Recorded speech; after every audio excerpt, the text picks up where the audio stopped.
सुबह की पहली किरणें पड़ते ही शहजादी सारा का महल जगमगाने लगता। उसका महल ख्वाब जैसा था, हर कमरा शाही शान से भरा हुआ था। ये महल शहजादी सारा का था। सारा अपनी जिंदगी नहायत शान व शौकत से गुजार रही थी। एक ऐसी जिंदगी जिसका ख्वाब हर कोई देखता है। महल के अंदर एक खास कमरा सिर्फ कपड़ों के लिए मखसूस था। रंग बरंगे धागों से सजी हुई पोशाकें और शीशे की अलमारियों में तरतीब से रखे गए जूते, जिनमें हर लिबास के लिए अलग मैच होते। इस कमरे में रोशनी हमेशा जगमगाती रहती। एक दूसरा कमरा उसके मेकअप के लिए था, जहां कीमती खुशबुओं से बहरे शीशे, सुनहरे लिपस्टिक्स, चमकदार आंखों के शाइनर्स और हर रोज पहनने के लिए ताजों की लंबी कतार उसका इंतजार करती थी।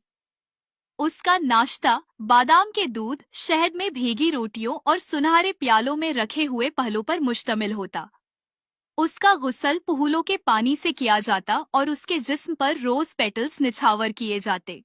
मगर सारा अक्सर अपने खूबसूरत कमरे के सिंगे मरमर के फर्श पर चुपचाप बैठकर आसमान को तकती रहती। क्या खुशी सिर्फ इन चीजों में है? वो खुद से अक्सर पूछती। लेकिन इन सब के बावजूद सारा की आंखों में एक अजीब उदासी थी। वो अक्सर अपनी सोने की बालकनी से दौड़ दौड़ जंगलों को देखा करती, जैसे वहां कोई उसे आवाज दे रहा हो। मुल्का माँ हर रोज सारा को शाही आदाब सिखाती थी। तख्त पर बैठने का तरीका, मेहमानों से बातचीत का अंदाज और दरबार के उसूल। मगर सारा के दिल में कुछ और ही ख्वाहिश थी। वो चाहती थी कि उसकी माँ उसे गले लगाए, जैसे आम माएं अपनी बेटियों को लगाती हैं। उसूलों के पीछे छुपा हुआ वो प्यार सारा को कहीं नहीं मिलता था। जब सब सो जाते, वो चुपचाप अपना चमकदार लिबास उतारकर सादा नाइट सूट पहन लेती। आईने के सामने खड़ी होकर आहिस्ता आहिस्ता नाचती, सिर्फ अपने लिए। एक रात वो अपनी खिड़की से बाहर देख रही थी। चांदनी में जुगनू नाच रहे थे और सारा का दिल भर आया। उसी रात सारा ने सादा कपड़े पहने, अपने सुनहरे बाल छुपाए और महल के खुफिया दरवाजे से बाहर निकल गए। बाहर की दुनिया एक जादू जैसी लगी। बाजार की रौनकें, बच्चों की हंसी और एक बूढ़ी औरत की कहानियां। पहली बार सारा ने महसूस किया कि वो जी रही है। उसने चाय पी, बच्चों के साथ खेला और सितारों के नीचे सोई। जब सारा वापस लौटी, मलिकी माँ का चेहरा गुस्से से कांप रहा था। उन्होंने कहा, तुमने शाही कानून तोड़ा है, कैद खाने में जाओ।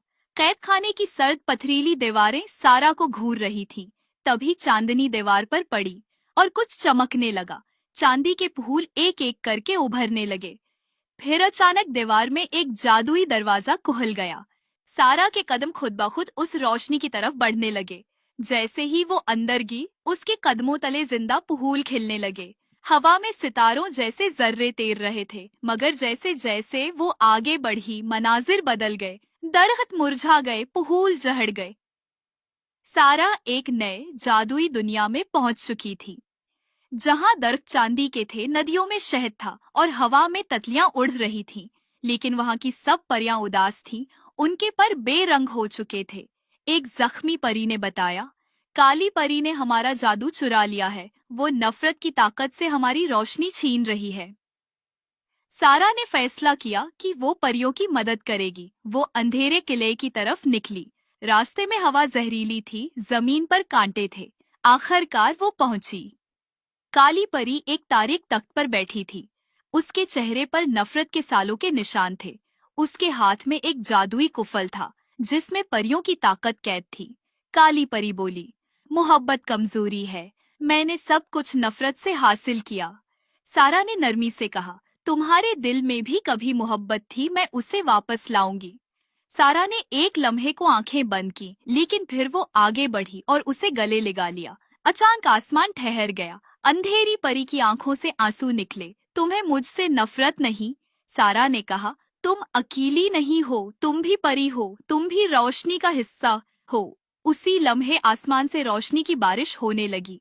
सब परियों के पर जगमगा उठे, खुशियों की लहर दौड़ गए। काली परी बदल चुकी थी। वो सारा के कदमों में बैठ गई। शहजादी, तुमने मेरी जिंदगी बदल दी। सारा ने मुस्करा कर कहा, नहीं, तुमने खुद को बदला है।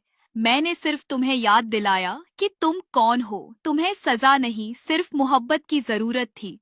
सारा ने कहा, अब मुझे वापस जाना है, मेरी दुनिया मेरा इंतजार कर रही है। परियों ने एक शफाफ शीशे का रास्ता बनाया जो एक जगमगाते महल की तरफ जाता था। महल के दरवाजे खुले तो सब परियां सारा के साथ थी। उन्होंने मलका के सामने झुक कर कि ये शहजादी सिर्फ आपकी वारिस नहीं बल्कि हमारी दुनिया की रोशनी भी बन गई है। मलका की आंखों से आंसू बह निकले। सारा, मुझे माफ कर दो, मैं तुम्हें समझ न सकी। मलका माँ, जिनकी आंखों में आंसू थे, पहली बार अपनी बेटी को गले लगाया। उस ताजपूशी पर दोनों दुनिया के लोग मौजूद थे, इंसान और परियां। फूलों की बारिश हो रही थी और हर तरफ गीत गूंज रहे थे। परियों ने 2 ताज पेश किए, सोने का इंसानी ताज और चांदी का जादुई ताज जिसमें जिंदा फूल खिलते थे। अब सारा दोनों दुनिया की मलका थी। इंसानी दुनिया में वो इंसाफ की अलामत थी और परियों की दुनिया में वो जादू की मुहाफिज थी। वो अब सिर्फ ताज नहीं पहनती थी बल्कि मोहब्बत की ताकत से हुकूमत करती थी।